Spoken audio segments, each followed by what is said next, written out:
Mabuhay, Kamustika, welcome. How are you? This is Bob from Love Beyond the Sea. The problem with the idea of a soulmate. This is a continuation of my previous soulmate video. Is there such a thing? Get notifications for upcoming videos by tapping the bell, and I would enjoy hearing your comments about this topic. I also need subscribers. I'd like comments today. I've been married over 6 years to a woman I married overseas on my very first trip there. Getting married in less than 8 weeks, proposing in 18 days. Do I believe she is my soulmate? Am I going to say that just to justify our quick marriage? We are here in the United States where she joined me about 5 years ago. So she's been here about 5 years and maybe 3/4. And we're doing well. So I'd like to think that I have something to help people with here. Fewer people are looking to even marry these days, and I don't think it helps matters to have the idea that each of us has a soulmate, that one person that we are meant to marry. I know it may sound cute to hear, but it is a bad notion in my opinion. In part 1, I started to explain why I think that way, and to keep that upload from being too long, making part 2 today. Does our soulmate complete us? Now, the Keen.com article that was referenced there in the other video, and I'll put the same videos here in the description box, brought up the issue of the soulmate idea causing reliance on the other spouse to make us complete. I wanted to interject here that I have a video called Are You Incomplete Without a Wife? I do believe that most people are incomplete without a spouse. And I explain that in the video. Basically, I believe God created virtually all people with the need for a spouse. I have another video called Is There Only One Filipina? That can be the one.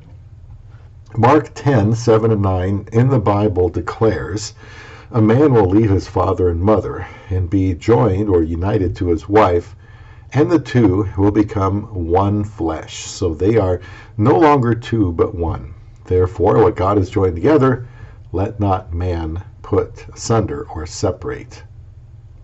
Now, here's a very interesting take on the idea of a soulmate, a different perspective. This isn't going to be easy for many to hear, but I want you to listen to it as I read it. This is from gotquestions.org. If you are married, the person you are married to is your soulmate. If you are married, the person you are married to is your soulmate. A husband and wife are united. They are one flesh. They are no longer two, but one, and joined together, i.e. soulmates. A marriage may not be as unified and joyous as a couple wishes it would be, and they could be unrealistic. A husband and wife may not have the physical, emotional and spiritual unity that they desire. But even in this instance, the husband and wife are still soulmates. A couple in such a situation, which is all of us, needs to work on developing true soulmate intimacy by obeying what the Bible teaches about marriage. That always works. Ephesians 5:22-33. A couple can develop the intimacy, love, and commitment that being one flesh, soulmates entails. If you are married to your soulmate. No matter how disharmonious a marriage is, God can bring healing, forgiveness, restoration, and true marital love and harmony. Usually you hear about those times when things fall apart. They stay that way. Occasionally you'll hear about the ones that they get realistic, they work hard, they apologize, ask for forgiveness, make changes, and then they have the relationship they always wanted to begin with.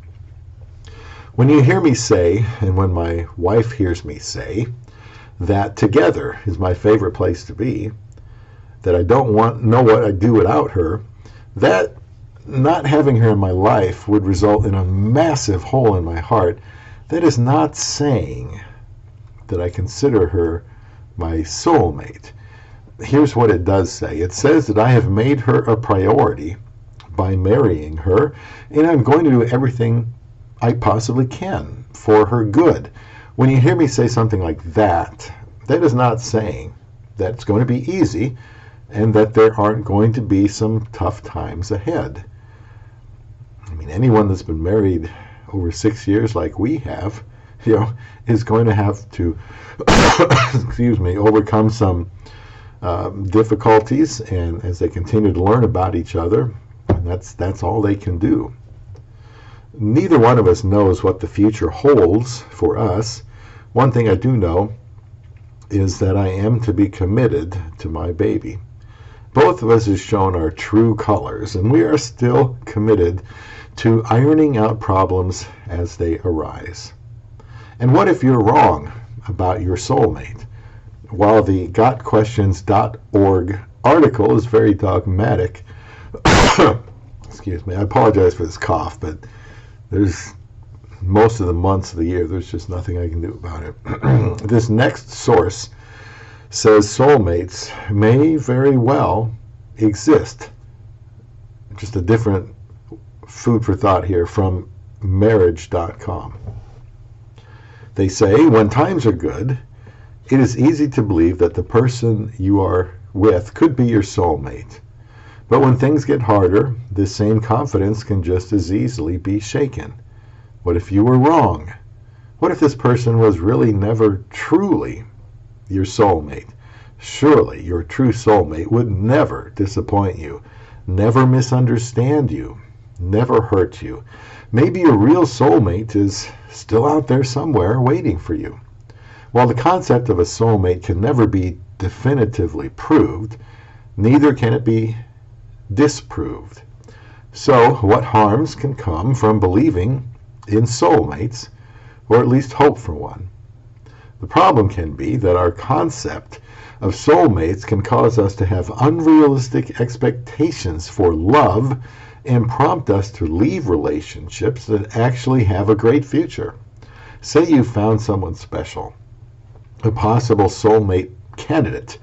Unfortunately, rarely do the heavens open up and bestow a clear sign that the person you are with is in fact the one. Without such proof, it is easy to justify a little soulmate shopping the minute your romance starts to lose a little excitement. A 20-year study by Paul Amato, PhD at Penn State, suggests that 55 to 60% of divorcing couples discarded unions with real potential. Many of these individuals maintained that they still loved their partner, but were bored or felt the relationship hadn't lived up to their expectations. Viable relationships are often tossed out, not because of irreversible problems, but because our partner didn't quite measure up to the romantic ideals that we had in our head, particularly in long-term committed relationships or marriage. Ending a solid relationship merely because you are no longer 100% convinced your partner is your soulmate, they say, seems irresponsible. That is not to say we should stay in unhealthy relationships, but rather that we should weigh the merits of a relationship objectively.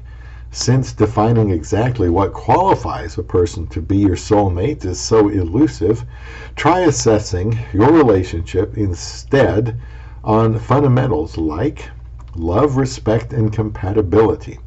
Undoubtedly, some matches are better fit than others, but being a good fit doesn't mean that you need to share every personality trait or interest as your partner. I'm sure I have many videos about that too. Soulmates may very well exist, they say. Perhaps you are fortunate enough to have found yours already. Ultimately, what matters, though, is not our partner's ability to pass some mysterious soulmate test. What matters most is that we have confidence in our ability to continue finding beauty, strength, and yes, true love in our relationship with the person we're with. From Keen.com, it'll be linked in the description box, there's an old adage that says, the sum is greater than the whole of its parts. When you're fortunate enough to make a connection based on an equal, healthy partnership that favors mutual input, nothing could be more true. What each person brings to such a relationship not only enhances the well-being of the other, but it is the fuel that helps love thrive and last. I don't use the term soulmate, but if I did, I would mean to convey that my Filipina wife was an answer to long, earnest prayer and suffering, and that I, as far as I know, will be the only woman that I will be married to. I also intend to put everything I have into this relationship because I am thankful to God and thankful to her. I definitely consider our union as the sum is greater than the individual parts. If I was to use the term soulmate, it would be to make the point that I am going to invest everything I can into this marriage to my little woman from the Philippines that I prayed for many, many years. God placed her in my life for that reason. Not only that, but I asked my church to pray for me to find a wife. And at the time, a Filipina was the furthest thing on my mind. Probably took a year after this, having my church pray for me, that I was finally married. So, does an answer to prayer equal a soulmate?